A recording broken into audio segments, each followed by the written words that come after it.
What was the first sign your golden child sibling had a dark side? He got away with everything, straight A's, the biggest bedroom, our parents' blind trust. But then I found the note, hidden behind a drawer, in someone else's handwriting. And after that, I stopped wondering why he always smiled when no one was looking.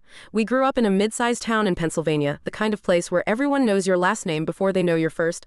Our house was 2 stories, white siding, green shutters. We had a maple tree in the front yard that turned blood red every October, and a mailbox that leaned a little to the left no matter how many times my dad tried to fix it. To the outside world, we were one of those families people envied, stable, clean, polite. But every perfect picture has something just out of frame. For us, that something was my brother, Adam. Adam was 3 years older than me. He was the golden child from the moment he could talk. Teachers adored him. He won spelling bees, science fairs, got invited to summer camps we couldn't afford unless someone generously sponsored him, which they always did. Adults talked about him like he was already someone important. That boy's going places, they'd say at church picnics and school events. Smart as a whip. So respectful. But I saw things they didn't. I saw the way his jaw clenched when our mom praised him too much. The way he looked at me when I beat him at anything, even something stupid like a board game. He didn't throw fits. He didn't scream. He just filed it away like he was building a ledger. I didn't hate him, not exactly, but I learned early on that in our house, Adam's word was law. If something broke, it was my fault. If money went missing, I must have lost it. If Adam skipped curfew, he had a reason. If I did, I was disrespectful. My parents didn't do it maliciously, they just didn't question him. He was the good one, the smart one, the trustworthy one. I was the quiet second child who must have inherited my dad's temper and my mom's forgetfulness. Things might have stayed that way forever if I hadn't been cleaning out the old desk in the attic that winter. I was 17, Adam had already started college. He came home less and less after that first semester. Said he was busy, said he had an internship, said he might not be back much after graduation. He didn't sound sad about it. Just done. My parents said it was because he was growing up. I wasn't so sure. The note was in a tiny folded square wedged behind the drawer divider. I wouldn't have found it if the bottom hadn't gotten stuck and popped loose. It was addressed to Adam, but the handwriting wasn't his. I still remember the first line. You said she wouldn't remember. There was no signature, no date, but whoever wrote it had underlined that first sentence. Twice, the rest of the note was vague but sharp. Phrases like, I kept my mouth shut and it's your problem now and I'm not covering again. It sounded like a fight or something worse. I read it 5 times. My stomach dropping further each time. She, whoever that was, wasn't me. Of that I was sure. I would have remembered, but it also meant there was something Adam didn't want anyone remembering. Something that someone else had helped him hide. I didn't say anything at first. I kept the note, hid it under my mattress like some dirty secret, but I started asking questions, quiet ones, around town. I'd bring up Adam casually at the grocery store or to teachers I still had that he once did. You ever hear about anything weird with my brother? I'd say it like a joke, laughing it off. Most people didn't bite, said they missed him, said he was sharp, polite. One teacher, Ms. Carter, a substitute who taught literature for half a semester when I was in 8th grade, gave me a weird look though. She didn't answer, just said, why are you asking? That was the first moment I felt it. That flicker, like maybe I wasn't imagining things. A week later, I went back up to the attic. Not sure what I was hoping for. More notes, a journal, some other sign that I wasn't reading too much into it. I found a locked box instead. Metal, small. Something he must have taken with him and then brought back, or maybe he'd left it behind all along. My dad kept spare keys for every drawer and lock in the house. I found one that fit on the 3rd try. Inside were photos not of us, not of family vacations, not of friends, just buildings, street corners, school parking lots. Some were from our town. Others I didn't recognize. The photos weren't labeled, but they were dated. And they weren't just random snapshots, they were surveillance photos, taken from angles that made my skin crawl. One of them was of a girl, 15, maybe 16. I didn't know her, but she was walking alone outside of a YMCA 3 towns over. The timestamp was from 3 years ago, when Adam was still in high school. Another showed her again, this time from across a library table. Her eyes were wide, like she'd just looked up. There were others. Always girls, always alone, always unaware. I took the photos and the note and put them in an envelope. I didn't tell my parents, not yet. I didn't know how. How do you accuse the perfect son of something like that? How do you even say the words without breaking something permanent? So I called Adam. I asked him about the box, about the girl. I kept my voice steady. There was silence on the line for a full 10 seconds. Then he said, you shouldn't have gone through my stuff. Not denial, not confusion. Just that, I told him I was going to show mom and dad. He said nothing. I said I'd take it to the police. Still nothing. Then finally he said something I'll never forget. Whatever you think you found, remember who they'll believe. And he hung up. The next day, the photos were gone, the envelope, the note, everything, no sign of forced entry. My window was still locked. Nothing else was taken. Just that one thing. I checked the attic. The box was there, empty. That night, my mom said Adam had called, said he was worried about me. said I'd been acting strange, said maybe I needed help. That was when I realized he wasn't just confident. He'd planned for this. He knew how to frame it, how to turn it back on me, so I didn't tell anyone. Not then. I waited, watched, started noticing little things. Other girls at school getting weird messages. One girl, Megan, started crying in the locker room and wouldn't say why. Another transferred mid-semester after a rumor that someone had been following her home. And then Ms. Carter, the one who gave me that look, didn't come back the next year. I asked around. No one knew why. I saw Adam again that Christmas. He hugged my mom, joked with my dad, complimented my haircut. Then, as we passed in the hallway, he leaned in and whispered, "If you go looking for shadows, don't be surprised when they start looking back." I didn't sleep that night, and I haven't stopped watching my back since. A week after that Christmas visit, I got an envelope in the mail. No return address, no name, just my name, printed in block letters, nothing else. Inside was a single photograph, one of the ones I thought had disappeared. The girl outside the YMCA, but this time the back had writing on it. Ask her what she remembers, if she can, that was all. No signature, no context. My heart dropped, because I didn't know who had sent it. Adam, someone else, was it a warning? A threat or a test? I spent hours trying to find her. Reverse image searching didn't help. But I remembered the date on the original file. It was 3 years ago in March. And the location stamp on the photo folder had said Concord. It took me 2 days of online digging and scrolling through local community boards, but eventually I found a yearbook photo from Concord High. The same face, same hair. Her name was Riley Mendez. She had a Facebook account, inactive, nothing since 2020. I wasn't sure what I was even hoping to find, but I messaged her anyway. A simple, careful note. I said I went to school nearby, that I found something of hers by accident, that I just had a few questions. She responded the next day. One line, "You shouldn't message me here. Call this number." Tonight I did. She answered on the first ring, but didn't say hello. Just, "Where did you see my face?" I told her about the attic, the photos, that I'd found one of her. And I heard her go completely silent. Then she said something I still can't fully unpack. He said no one would believe me, that if I said anything he'd make it worse. And he did. I asked her what she meant. She didn't give details, just that she had told a teacher, a new counselor at her school, about a boy who kept showing up where she went, one who knew too much, who said the right things. At first he was charming, then strange, then scary. The teacher tried to follow up. Within a week she was fired. Riley's parents were told she was making things up for attention. A month later she stopped going to school, and she said the boy's name was Adam. I wanted to be surprised. I wanted to say that can't be him. But I didn't. I just asked what happened next. She said, I moved. He found out. A few weeks later, someone broke into our car. My dad's laptop, my mom's phone, both gone. Nothing else taken. I asked her if she ever saw him again. She said no, but she still wakes up sometimes, thinking she has. I didn't ask her for anything else. She'd already said enough, more than anyone else had been willing to say. Before we hung up, she said something I'd already started to believe in my bones. People like him don't stop.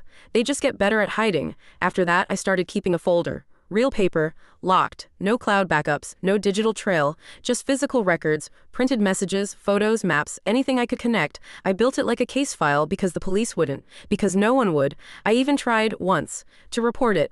I brought the note and a scanned copy of the photo to a precinct in a town 2 hours away, where I figured no one would recognize my last name.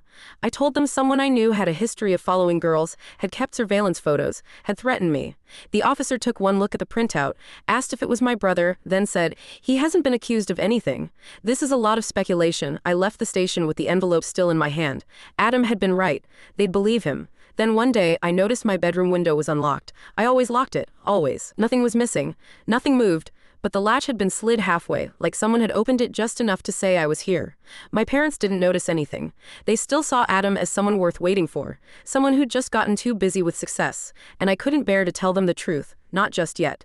Not until I had something solid. A few weeks later, I received another envelope. This time, it was slid under the windshield wiper of my car while I was inside a grocery store. No one saw who left it. No cameras. Just a plain manila envelope with my name again, and one new photo, this time of me walking to school. From behind on the back, it's not just your story anymore. That was the moment I realized something critical. It wasn't just about what Adam had done in the past. It was about what he was still doing. I didn't go home that night. I drove aimlessly for 2 hours, stopping only when I was sure I wasn't being followed. I parked in a 24-hour diner lot, and sat there with the envelope in my lap. My phone powered off and battery removed. Every time I closed my eyes, I saw that photo of myself, the angle, the timing, the implication. Someone had been close enough to touch me, and I hadn't noticed. That's what scared me the most. Not that Adam might be out there, but that he might have never left. I checked into a motel off the highway under a fake last name. I paid in cash, left no card, no ID. I told myself I'd sleep, but I didn't. I pulled the curtains shut, locked both locks, and sat in the corner chair with the lights off, just listening, waiting, thinking. The next morning, I called Riley again. She didn't answer. I tried twice more. Nothing. I drove to a local print shop and made 3 more copies of everything: the photo, the notes, my write-ups. I mailed one to a P.O. box I'd set up in a neighboring town. The other 2 I dropped off at separate libraries, tucked between books I knew no one checked out much: an old psychology textbook, a 90s self-help memoir. If anything happened to me, I needed someone to find them. Back at the motel, I tried to clear my head. I opened my laptop, offline, hard drive wiped every few days, and mapped out everything I had: dates, names, places, the photo of Riley, the note, the timing of when Adam had been home, when the notes had appeared, when the window had been left open. I started to notice something, a pattern. Every incident, the message from Riley, the missing photos, the new envelope, happened within a week of a check-in call from Adam to my parents. They'd mention it casually. "Your brother called today," my mom would say. "He asked how you were doing," or "he said he might be home this spring, but he never called me directly, never sent texts, not even emails. He didn't want contact, he wanted distance." That way, when something happened, it looked unrelated. I started to suspect he wasn't just acting out alone. He had help. Someone nearby, someone watching. Reporting back the idea made my skin crawl, so I went looking, not for Adam, but for anyone in my life who might be tied to him. I started small. Old classmates, neighbors, even the teachers who'd always favored him too much. I made a list of anyone who'd ever told me I was too sensitive, dramatic, paranoid. It was long, but only one name stood out: Mr. Darlow, our high school guidance counselor. He'd been there forever, knew every student's file inside and out. Adam used to joke that Darlow would write you a recommendation letter even if you were failing everything. My junior year, Darlow once pulled me into his office after a bad grade and told me I could learn a thing or two from my brother's discipline. At the time, I brushed it off. Now I wondered if he meant something else. So I went to the school, pretended I was visiting an old teacher, walked the halls like I belonged there. When no one was looking, I slipped into the admin office and pulled a trick I'd seen in a video once. Asked the receptionist if I could leave a surprise note for a teacher just back from maternity leave. She got flustered, turned her back to find the mailbox, and I used those 6 seconds to peek at the schedule pinned behind her. Mr. Darlow wasn't listed anywhere. When I asked casually about him, she said he retired 2 years ago. Quietly, no party, no send-off, just gone. No one knew where he'd moved. Another piece vanished. Back at the motel, I dug up his name online. Nothing recent. No LinkedIn, no photos, no forwarding address. But I did find a small local article 5 years old featuring him and Adam receiving some school award together for mentorship and academic partnership. The photo showed them side by side. Adam was grinning. Darlow had his hand on his shoulder. It felt wrong, too close. The article mentioned that Darlow had guided Adam's early college preparations and remained a mentor well into his first year. It also said they'd collaborated on a youth leadership initiative. No details. I called the number listed for the program. Disconnected that night, I didn't sleep again. I started writing everything down, not just dates and names, but how I felt, how it started, what I missed, what I ignored, and I realized something terrifying. I had normalized him, his silence, his superiority, his strange smiles and stranger disappearances, because when someone's been called perfect your whole life, you start believing that if something feels wrong, it must be you. And then, like clockwork, another envelope came under the motel room door. No knock, no sound. Just there. This time it was heavier. Inside was a small USB drive and a note, just 4 words. "Don't make me choose." No signature, no date, just the implication that I was getting too close, that I was making it hard for him. Or worse, that someone else was watching him and he couldn't protect both of us anymore. I still haven't opened the USB. I'm not sure if it's a trap, a threat, a warning, or proof, but I keep it in the glove box of my car, wrapped in a rag, in a sealed bag, far from everything else, because one day I might need it, or someone else might. 2 days after the USB appeared, I drove 6 hours without stopping. I didn't have a destination in mind, just distance. I didn't tell my parents I was leaving. I didn't even turn on my phone. Somewhere outside of Akron, I pulled into a 24-hour laundromat, parked in the back, and slept with the doors locked and my jacket bunched up under my head. I'd never felt more alone, and yet for the first time in months. I wasn't scared, just tired. The next morning, I drove to the nearest library, walked past the security cameras with my hood low, and found a computer in the far corner. I slipped the USB into the port, heart hammering in my chest. If there was a virus, I didn't care. If someone was watching, they already knew where I was. It loaded immediately. One folder titled June, inside 4 files, a text document, 2 images, 1 video. I opened the document first. It was short, just bullet points. No explanation. Age 15, school camp, 3-day trip, broken wrist. No visit. Age 17, withdrawn, stopped talking to peers, GPA drop, transfer request denied, guidance counselor notes redacted. 2 classmates, R. Mendez and K. Ellis, both relocated mid-year, 1 teacher fired. No HR record. Each point corresponded with something I knew or had guessed or feared. They were about her, Riley, and others like her. And buried between the lines, though he never said it, I could tell what Adam was tracking. These weren't random girls. They were patterns, ones that always led to silence. I opened the images next. The first was a scanned letter, handwritten, dated 2 years ago, signed K.E. I couldn't be sure, but I think it was the girl from that fourth name, K. Ellis. The letter was a confession, but not hers. It described being coerced into silence, that her complaints had been repackaged as rumors, that when she pressed for an investigation, a man came to her house pretending to be a school board official and told her family they'd be sued for defamation. The second image was a photo of Adam, taken from a distance outside a college campus. He was leaning against a car, talking to someone whose face had been blurred. But his expression stopped me cold. It wasn't angry or smug, it was blank, like he wasn't even in his body. I hesitated before opening the video. When I did, it was grainy, shaky, cell phone footage, maybe recorded in secret. It showed a hallway, maybe a dorm. A girl's voice could be heard, low and nervous. "I told you I didn't want to," before being cut off by a louder male voice. "Then why'd you come here?" It wasn't Adam's voice, but I knew it mattered. I knew what it was meant to show, a pattern, a system, a chain of enablers and silent threats. And I realized then, Adam hadn't just been working alone. He was part of something, maybe not organized in the way you'd think of a ring or a conspiracy, but something insidious, a network of protection, a wall of silence built by people who refused to see him for what he was, or worse, who did and protected him anyway. And that's when I started writing this, because if I disappear, if someone finds this post long after it's been buried or deleted, I need there to be a record. I need someone to understand. Adam wasn't a monster in the traditional sense. He was polished, polite, unshakably calm. He knew how to manipulate every room he entered. He knew which adults would protect him, which kids could be silenced, which rules had loopholes. He'd learned all of it before he could drive. He had no criminal record. He had glowing recommendations. He had perfect timing, perfect grades, and the ability to vanish just long enough that no one ever questioned where he'd been. Except me. I used to think the worst thing Adam ever did was hurt someone. Now I think the worst thing he did was make everyone love him while he did it. So if you ever see someone like him, the golden child, the one everyone trusts, the one whose shadow swallows everyone else whole, pay attention, not to the smile, but to who flinches when they walk in the room. I don't know where Adam is now. He's not texting, not calling. But I see the signs. I feel the surveillance again. The slow turn of pressure, the way doors feel like they're closing even before you realize they were open. And I know what's coming. One last envelope, one final message, maybe an accident, maybe a disappearance, but before that happens, I wanted to be the one to say it. My brother was the golden one, but gold doesn't shine in the dark, it blinds, and sometimes it burns. I stopped using my real name not long after that. Not because I was running, not exactly, but because it was the only way to move without drawing him back in. I rented a room under a false ID, changed my hair, started paying for everything in cash. The motel had flickering lights and a door that didn't quite close unless you slammed it, but it was quiet, and no one asked questions. I still had the USB. I kept it in a bag of rice tucked behind the ceiling tile in the bathroom. I never used the same laptop twice. I didn't log into any of my old accounts. The life I used to live, high school friends, even my parents, started to feel like someone else's memory. I missed them, but I didn't trust them. I didn't trust anyone because I didn't know how far his reach went. The thing about people like Adam is they don't always need to follow you. They just need someone else to believe in them more than they believe in you. And people like that, they're everywhere. Counselors, family, even strangers who grew up hearing. He's such a good boy, I started compiling everything I had into a single file. A physical one, not digital. Real paper, printed photos, handwritten notes. I called it Adam Proof. I made 4 copies, sent one to a journalist using an anonymous P.O. box. Another I hid in the drop ceiling of a truck stop restroom 3 towns over.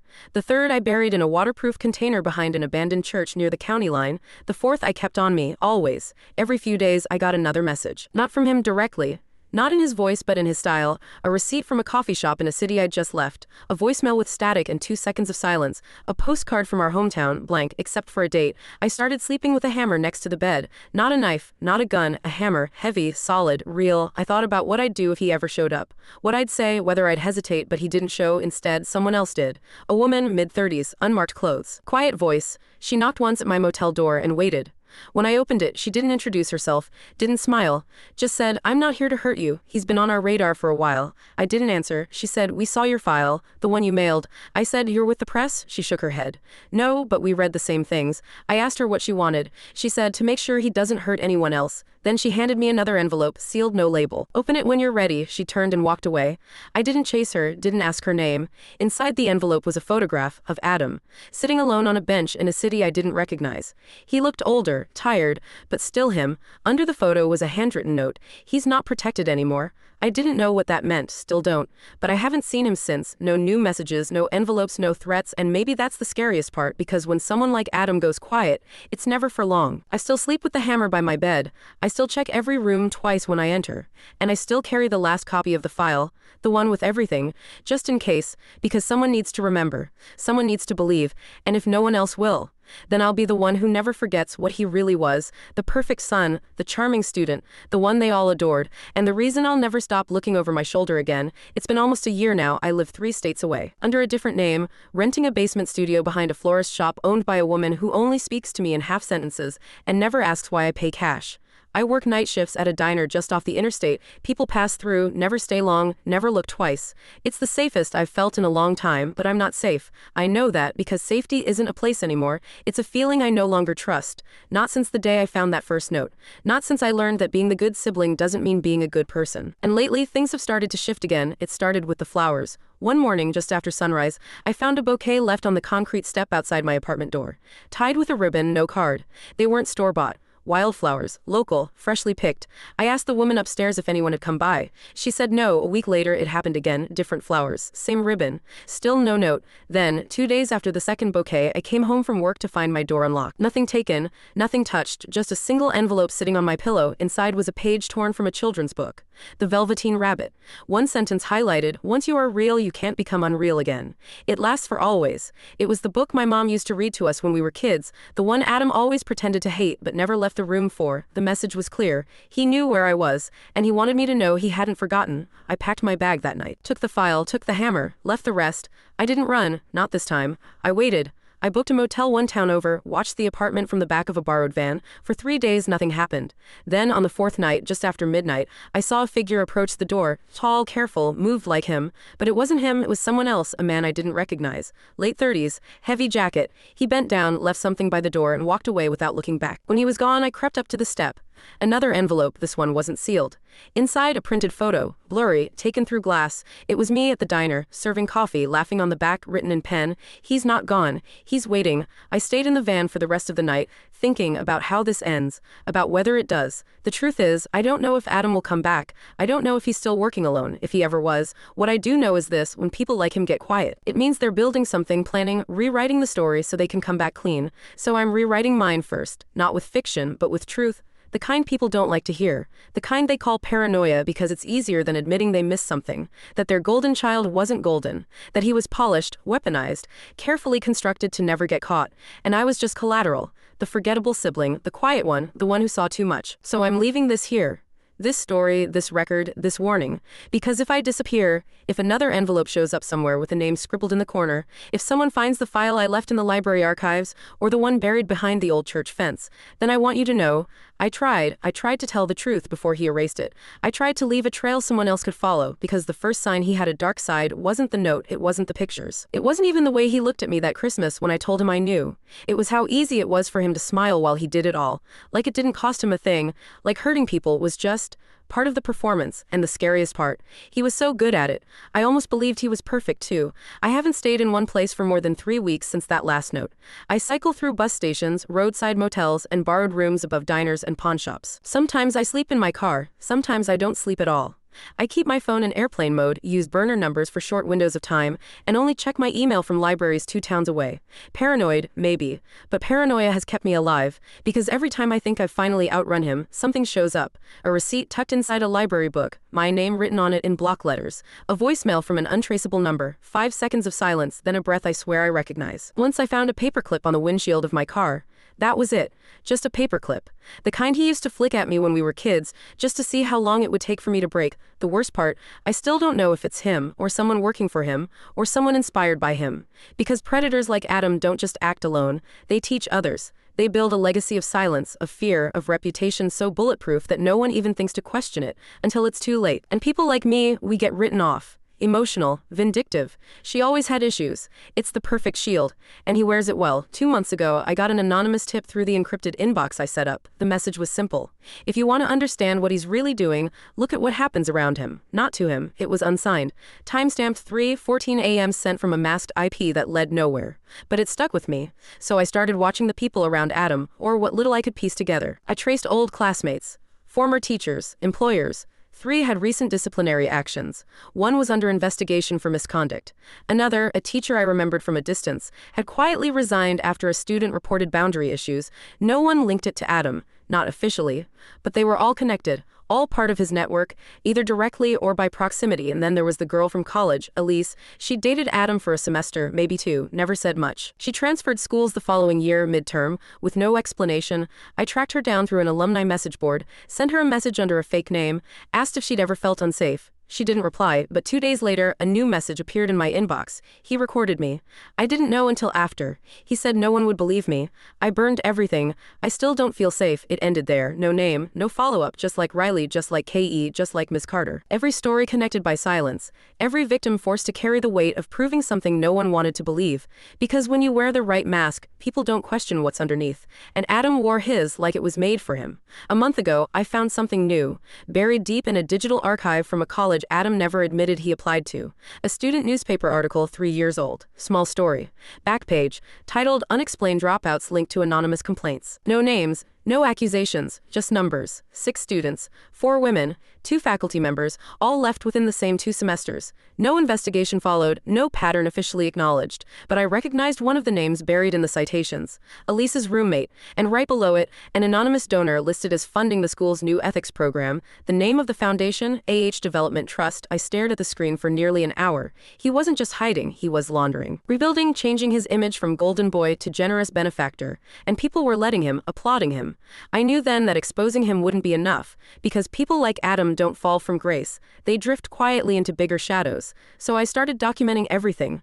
Not for the police, not for journalists, but for whoever comes next. The next girl who finds a note. The next sibling who starts noticing things no one else will say out loud. The next person made to feel crazy for trusting their gut. Because one day, someone will find this file, and maybe they'll see what I couldn't, or do what I couldn't, or finally bring it all into the light. But until then, I keep moving. I check every room twice. I never sit with my back to the door, and I don't tell people my real name, because Adam taught me what happens when you believe the story you're handed. And now I'm writing my own, page by page, step by step, even if no one ever reads it, even if it ends with a final envelope I never see coming. At least this time, there will be a record. I used to think there would be a moment, some dramatic confrontation where I could look him in the eye and say everything I'd held in, where I'd throw down the file, the photos, the timelines, and finally break whatever spell he held over everyone. But that's not how people like Adam fall. They don't unravel in one big scene. They erode slowly, piece by piece, in the quiet spaces where no one is looking. The last time I saw him, it wasn't how I imagined. No storm, no raised voices, no final confession. It was in a parking garage. I had just come from leaving a packet of evidence in the mailbox of a local reporter, one of the few who still chase stories that couldn't be tied to sponsorships or donors. It was early evening, windy, cold. I parked on the 3rd level out of habit. When I came back to the car, he was leaning against it, just standing there, hands in his pockets like we were kids again, waiting for our parents after church. I stopped walking. He didn't speak, just nodded once like this was inevitable. I said, "How did you find me?" He smiled. "You're not as invisible as you think." Neither of us moved. Then he asked, "Why are you doing this?" I almost laughed. "Because I'm tired of seeing your victims disappear while everyone else still calls you a role model." He looked genuinely confused, like he couldn't understand why I wouldn't just let it go. "You really think I'm the only one?" he asked, voice calm. "You think outing me makes a difference?" That's when I understood something that chilled me to the bone. He wasn't afraid because in his mind, none of this would stick. He had already rewritten himself into someone else, a mentor, a donor, a businessman, a quiet success story. And if someone came forward, he'd paint them as unstable, jealous, vengeful, just like he always had. So I said nothing. I got into my car, I locked the doors, and he stepped aside without a word. That was the last time I saw him. But it wasn't the last time I heard from him. 3 days later, my mom called, said Adam had reached out, said he was worried about me, that I sounded distressed the last time we spoke. She asked if everything was okay. I told her yes, then hung up and cried until I couldn't breathe, because even after everything, he still had her. He still had them all. I realized then that justice, at least in the way I used to understand it, wasn't coming. There wouldn't be headlines, there wouldn't be a court date. He wouldn't be on the news, but there would be records, evidence, whispers, and maybe someday, when someone else starts to wonder about the perfect man who always seems to be in the right place at the wrong time, they'll find what I left behind, because I didn't stop. I made copies of everything. I sent packets to 5 reporters across 4 states. 3 haven't responded. 1 said they'd look into it. The last one, the youngest, called me in the middle of the night just to say, "I believe you." That was enough. I don't use my real name anymore. The life I used to live, it's gone. I move like a ghost now, always listening, always watching. But I'm not running anymore. I'm documenting, I'm making sure the next girl who finds a note behind a drawer doesn't have to start from zero. I'm making sure the next person who hears that sick voice in the dark knows they're not alone. Because the first sign Adam had a dark side wasn't the envelope, it wasn't the surveillance photos. It wasn't even the stories I found buried in closed files and deleted complaints. It was the way everyone looked the other way, the way adults praised him while their kids avoided eye contact, the way doors always opened for him, no matter how many red flags fluttered behind him like warning signs no one wanted to see. And now I see him in others, in the coworker who touches too long, in the teacher who never stops calling one student his favorite, in the man who smiles a little too wide when no one's watching. And I speak up, even when it costs me, because the cost of silence is always worse. So this is my story, no neat ending, no victory speech, no closure, just a record, a thread for anyone else searching if you've seen someone like him. Someone perfect, polished, untouchable, and something deep inside you whispers that something's not right. Listen to it. That whisper, it's not fear, it's survival, and sometimes it's the only thing we have left. I never thought I'd say this, but maybe surviving is justice. Maybe outliving the lie is the only way to beat it. So I'll keep going, I'll keep writing. And if this post reaches even one person who needed to hear it, then it was worth everything.